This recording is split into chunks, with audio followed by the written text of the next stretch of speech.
Channel my life my blogs. তো ওয়েদারের অবস্থা খুবই খারাপ, আর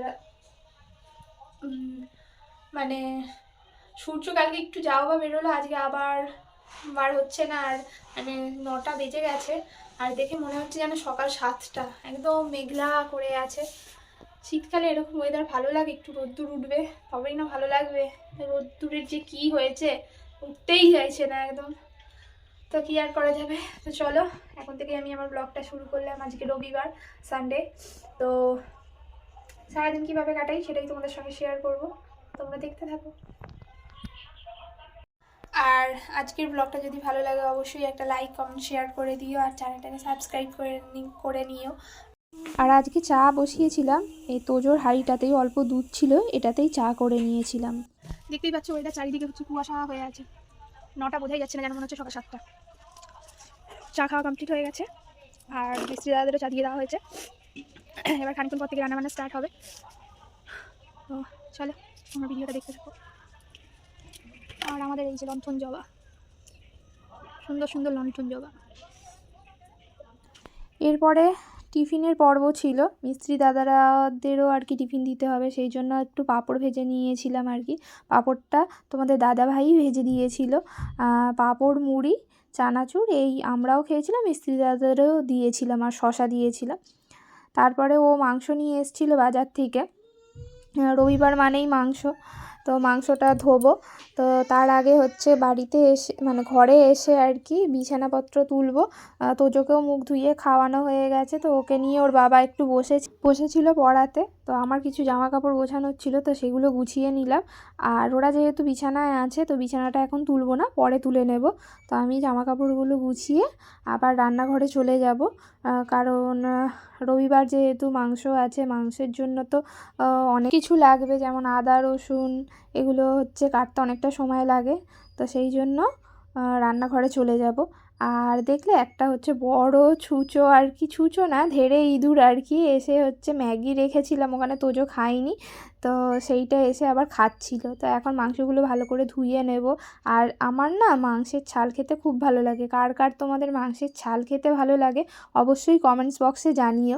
আর আমি কিছু ছাল হচ্ছে নিচে দিলাম, আমার বিড়ালগুলো আছে, তো খালবোস করে আনলে এমনিতে মানে মাংস ধুতে তাড়াতাড়ি হয়, কিন্তু আমি ছাল সমেতই আনতে বলি, আমারও ভালো লাগে, প্লাস হচ্ছে আমার বিড়ালগুলোকেও হচ্ছে দিতে পারি একটু, ওরাও হচ্ছে খেতে পারে। তো মাংসটা ধুয়ে নুন দিয়ে মাখিয়ে জল ঝরিয়ে নিয়েছি। আর এখন হচ্ছে আদা রসুন পেঁয়াজ লঙ্কার পেস্ট দিয়ে একটু কাশ্মীরি গুঁড়ো লঙ্কা আর গোলমরিচের গুঁড়ো দিয়ে ভালো করে মাংসটাকে মাখিয়ে খানিকক্ষণ রেখে দেব। রেখে তারপরে একটু তেলে ভেজে নেব, ভেজে তারপরে আজকে মাংসটা রান্না করব। তো এই দেখো আমি রান্না করছি, আর আমার ছেলে পিছনে এসে হচ্ছে খেলা করছে আর কি, ও একটু মেরে ঠেড়ে চলে গেল, এই হচ্ছে ওর খেলাও। মাঝে মাঝেই আসে রান্নাঘরে আমার সঙ্গে কথা বলতে আর কি। আমি তো রান্নার মাঝখানে ওর সঙ্গে সময় দিতে পারি না, বিশেষ করে যখন বাড়িতে ওর বাবা থাকে, একদমই আর কি ওর কাছে যেতে পারি না, ওর বাবা কাছেই থাকে, তো ওই আমার কাছে আসে। তো এখন মাংসটাকে ভালো করে হচ্ছে ভাজা হয়ে গেছিলো, হওয়ার পরে হচ্ছে পেঁয়াজ আদা রসুন দিয়ে ভালো করে কষিয়ে নিচ্ছি। আর আমি না ছেলের জন্য আলাদা মাংস তুলে রেখেছি, মানে হালকা করে ভাজার পরে সেই মাংস একটু হালকা করে তুলে রেখেছি, ও মাংসটা আলাদা করব বলে। আর এখন ছেলের জন্যই সবজি কাটছি, এই সবজিগুলো হচ্ছে ছেলের জন্য মাংস করব বলে। আর এই সবজির সাথে আমি একটু মুসুর ডাল মিশিয়ে নিয়ে তারপরে ওর মাংসটা করব। এই যে দেখতে পাচ্ছ একটুখানি পেঁয়াজ দিয়ে দিলাম, মাখন দিয়েছি, মাখনের মধ্যে একটু পেঁয়াজ দিয়ে তারপরে সবজিগুলো দিয়ে, ডাল আর সবজি দিয়ে একটু হলুদ, একটু সামান্য জিরে গুঁড়ো আর গোলমরিচ গুঁড়ো দিয়ে আর মাংসটা দিয়ে আলাদা করে মাংস করে দিই। আমাদের মাংসতে অনেকটা তেল ঝাল থাকে বলে আমি আমাদের মাংস দিই না, ওকে আলাদা এই মাংস দিই। এবার রান্না তো হলো, কিন্তু তারপরে যে হচ্ছে কিচেনের অবস্থা হয়, তো সেটা পরিষ্কার করতে করতেই হচ্ছে অনেকক্ষণ লেগে যায়। তো এখন হচ্ছে রান্নাঘরটাই পরিষ্কার করার পর্ব চলছে, সব কাজ মিটে গেছে যেহেতু, তো একটা একটা করে জিনিস ঢুকিয়ে রাখছি। তেলটা ঢুকিয়ে রাখলাম, প্লাস আনাজ যেগুলো কাজ মানে হয়ে গেছে আর লাগবে না, সেগুলো হচ্ছে প্লাস্টিকের মধ্যে ঢুকিয়ে রাখলাম। এই যে নুনের কৌটোটা এখন মুছে ভালো করে রেখে দিচ্ছি। আর তাড়াহুড়ো রান্না করতে গিয়ে আমার সব মশলাগুলো এদিক ওদিক হয়ে গেছিলো, সেগুলো জায়গার জিনিস জায়গায় রেখে দিচ্ছি, কারণ জায়গার জিনিস জায়গায় না থাকলে না আমার খুব বিরক্ত লাগে, নেওয়ার সময় খুব অসুবিধা হয়, কারণ মনের মধ্যে থাকে যে এই মশলার কৌটোটা এই জায়গায় আছে, তো জায়গার জিনিস জায়গায় থাকলে নিতে সুবিধা হয়। এরপর কাউন্টার টপটা পরিষ্কার করে নিলাম। তারপরে হচ্ছে কিছু বাসন ছিল কাকিমা মেজে দিয়ে গেছিলো, সেগুলো গুছিয়ে আর কিছু এঁঠো বাসন তৈরি হয়েছিল সেগুলো হচ্ছে গামলার মধ্যে রেখে দিলাম। আর যে সবজিগুলো আর লাগবে না সেগুলো ফ্রিজে ঢুকিয়ে রেখে দিয়েছি। আর দু একটা ছোটোখাটো বাসন পড়েছে যেগুলো হচ্ছে আমি মেজে নিয়েছি। আর এগুলো আমি রোজই মেজে নিই, যেমন ছুরি কাঁচি চপিং বোর্ড প্লাস হচ্ছে এই যে জল ছাড়ার যে ঝুড়িটা, তোজোর গ্লাস থালা, এগুলো আমি নিজেই ধুয়ে নিই। তো এই ছোটোখাটো বাসনগুলো ধুয়ে রেখে দিলাম। রেখে দিয়ে এবার গ্যাস স্টোভটা একটু মুছে মানে মেজে ঘষে পরিষ্কার করে নেব। রান্না তো হয়ে গেছে, তারপরে হচ্ছে রান্নার পরে যা বোঝোই যে হচ্ছে কতটা নোংরা হয় গ্যাস স্টোভ, তো সেই জন্য সাবান দিয়ে স্কচ ব্রাইট দিয়ে ভালো করে হচ্ছে পরিষ্কার করে নিচ্ছি। আর তলাটাও পরিষ্কার করে নিচ্ছি, এটা আমি প্রত্যেক দিনই করি, কারণ তলায় অনেক সময় নোংরা থাকে আবার অনেক সময় থাকে না, তবুও আমি ভালো করে পরিষ্কার করে নিচ্ছি। আর ওয়াল টাইলসগুলোও একটু পরিষ্কার করে নিলাম। এবার পরিষ্কার করার পরে জল ঢালতে গিয়ে দেখছি জলের জগটাও একটু নোংরা হয়েছে, তো সেই জন্য জলের জগটাও পরিষ্কার করে নিচ্ছি।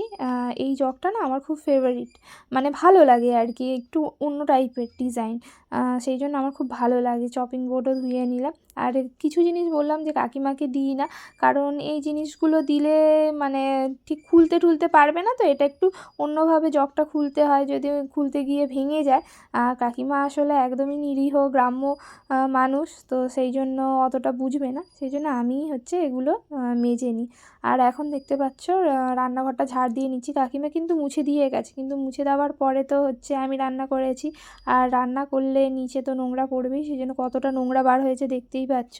তো রান্নাঘরটা ভালো করে পরিষ্কার করে নিলাম ঝাড় দিয়ে, যেহেতু কাকিমা মুছে দিয়ে গেছে সেই জন্য আর মুছবো না, জাস্ট ঝাড় দিয়ে পরিষ্কার করে নেব। তাই এরপরে হচ্ছে মিস্ত্রি দাদাদের খেতে দেবো, কারণ ওরাও স্নান করবে আর কি, অনেকটাই বেজে গেছিলো এই কাজ করতে করতে। তো এই যে পরপর চলতেই থাকবে কাজ। আর দেখো এখন রান্নাঘরটা পুরো পরিষ্কার পর কত সুন্দর লাগছে। আর এখন হচ্ছে মিস্ত্রি দাদাদের জন্যও বেড়ে নিয়েছি খাবার, দেখতেই পাচ্ছ। তো দিয়ে তারপরে হচ্ছে তোজো ডালিয়া এনেছিল, ডালিয়াটা ঢালা হয়নি, সেই জন্য ডালিয়াটাও ঢেলে নিলাম। আর টেবিলে জলের বোতলগুলো ফাঁকা হয়ে গেছিলো, সব বোতলগুলো ভরে নিলাম। এর মধ্যে কিন্তু ছেলেকেও খাইয়ে দিয়েছি, আমরাও খেয়ে নিয়েছি। খাওয়া দাওয়া করে জামা কাপড় সন্ধে হয়ে আসছে, তারপরে জামা কাপড়গুলো তুলে দেখছো কত জামা কাপড় বার হয়েছে, তো জামা কাপড়গুলো তুলে গুছিয়ে নেব। আর রবিবার কিন্তু শুধু হচ্ছে বাড়ির অন্যদের জন্য ছুটির দিন হলেও গৃহবধূদের জন্য কিন্তু হচ্ছে একদমই ছুটির দিন না। তো রবিবার মানেই হচ্ছে খাওয়া দাওয়া আর কি।